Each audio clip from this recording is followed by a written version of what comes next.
welcome back to Cheri the Chef. Today we're going to be making what is my favorite part of Chinese takeout, and that is the crab rangoon. So let me tell you though, years ago we had two restaurants here in town and they both served crab rangoon. One was really sweet and the other one not so much. So when I started making my crab rangoon, I researched recipes and they were all pretty much the same. It was the cream cheese, your imitation crab meat, some garlic, maybe a little Worcestershire or soy. And so that's the way I made mine, and I kept thinking to myself, this tastes more like this restaurant, and I really wanted to taste more like this restaurant, which was the sweet. And so I thought, they must put sugar in it, but I didn't want to use granulated sugar because I thought that would give it a gritty feel. So I have been playing around with the powdered sugar the last couple of years, and I finally think I've got this recipe perfected, and in my opinion is better than the Chinese takeout because we're going to be using real crab meat instead of imitation, and we're going to give it a little bit more of a garlic flavor. So let's get started. Okay, so to start, I have got 8 ounces of cream cheese, which I'm actually just going to pop in the microwave for a minute or so. We just want to soften that up a little bit and make it easier to stir. So while that is in the microwave, I've got 2 cans of crab meat that I bought. So I've got Chicken of the Sea white crab meat. I believe this was the only brand that Walmart had when I went in. But they did have some lump, and I went ahead and went with the smaller stuff because I usually chop it up anyway when I'm going to put it in the crab rangoon. So I'm going to use my Pampered Chef can opener, which is awesome because it's actually going to unseal the cans. So this is perfect, if you have kids for safety reasons. Or maybe you even have animals that dig through the trash. This is great because they won't cut themselves.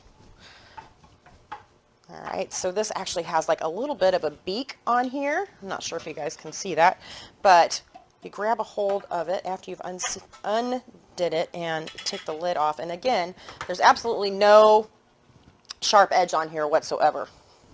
So we're going to do the same thing with the other can. We're going to take the lid right off. Toss this aside. And then what I want to do is I want to get rid of the liquid in here, but I want to save it. So we're going to use it.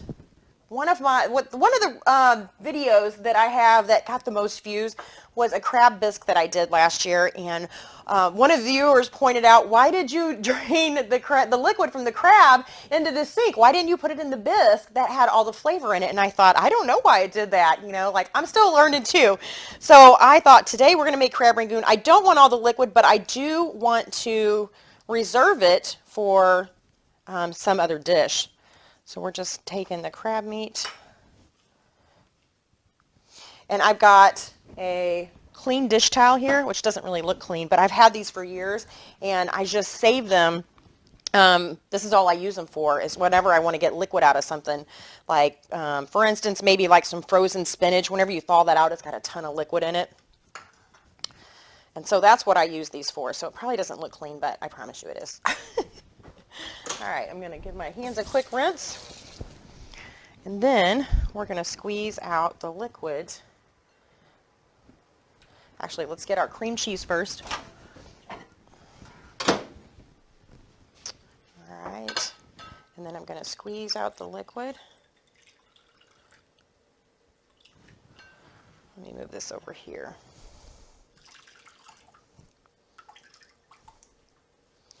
So we're just getting the liquid out so that we're just left with the crab meat.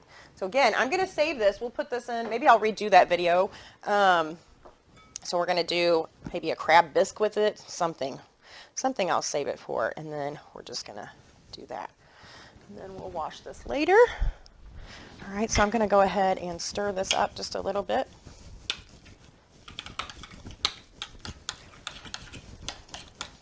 So in all, it was 8 ounces of crab meat and it was 8 ounces of cream cheese.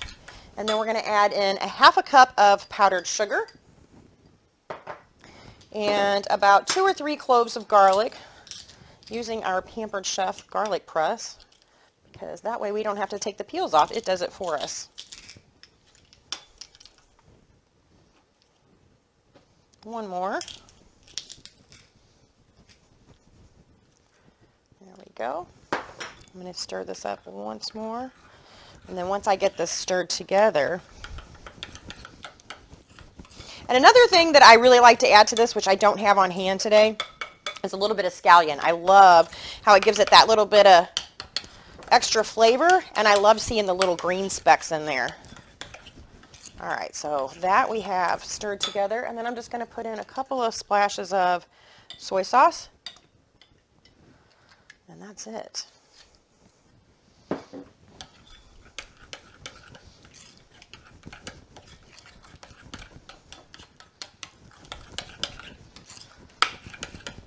Perfect. All right, so now that we have that all stirred together, it's time to put it inside of our egg roll wrappers and wrap them up. Okay, so now that we have everything stirred up, we just need to go ahead and roll them in our egg roll wrappers. So I just bought the big ones. And if you want to make smaller ones, you can buy like the wonton skins, and they'll do the same thing. I'm just going to make a couple of these because it's just me here right now, and I want to save the rest for later when my husband gets home. So the first thing I'm going to do, I got a little bit of an egg wash here, and I just put them at a diamond shape there. We're just going to brush the sides with a little bit of egg wash. So it's just an egg whisked together with a little bit of water. And then I've got one of our big Pampered Chef's big stainless steel scoops.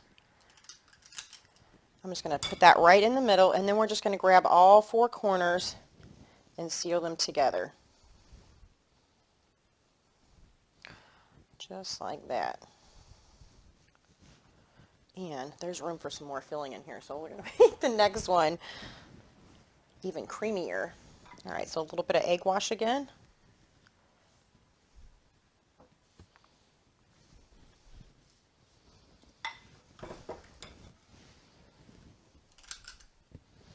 So just a little bit of extra filling in this one. And again, we're going to grab the corners, bring them up, and seal them all together. Oops, I'm losing that one. There we go. So you just want to pinch them together. Make sure they're nice and sealed so that none of your crab filling is coming out of there. All right, so now that I got a couple of them, let's go ahead and throw them in the deep fryer. So we've got our deep fryer set to 375 degrees. I'm just going to go ahead and take the lid off. And I'm not going to use the basket. I'm afraid if I lay them onto the basket, they may stick. So I'm going to leave the basket lowered in there, and then I'm just going to drop these in by hand, just like that. And these don't take very long. So I'm going to push this out of the way. In a previous video, whenever I make deep fried foods, I really don't like to, drain them onto a plate with paper towels, because then they're kind of just sitting in the oil and they tend to get a little soggy. So I like to use, this is actually a baking sheet that'll go in the oven, but you could also use a cooling rack as well, and just set it on top of a cookie sheet. Just anything you could find that actually the oil is dripping away and it's not sitting in there. So again, as you can see, these don't take very long at all. They're already starting to turn a little bit brown. So we're going to go ahead and take these out, if I can get a hold of it here.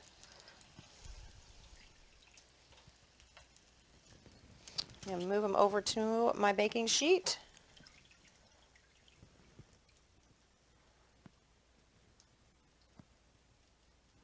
There we go. And then I'm going to let these cool for just a second, and then we're going to take a bite. All right, now that we've got them all done, it's time to take a bite and see what they taste like. I can tell you they smell amazing, so it's probably good I only made 2 of these, because I would probably eat the whole entire batch. And you can hear how crispy they are. I shouldn't be wasting any of that. I love the richness of the real crab meat, and there's just enough garlic in there, and look how creamy they are. Oh my goodness. This is almost like dessert. Yeah, it's a good thing I only made 2 of these. All right, guys. Tomorrow we're going to be making some Reuben egg rolls. So they're going to be perfect for lunch. They're going to have some sauerkraut, a little bit of corned beef, some Swiss cheese, and then we're going to make a Thousand Island dipping sauce to put them in. I'll see you then. Bye.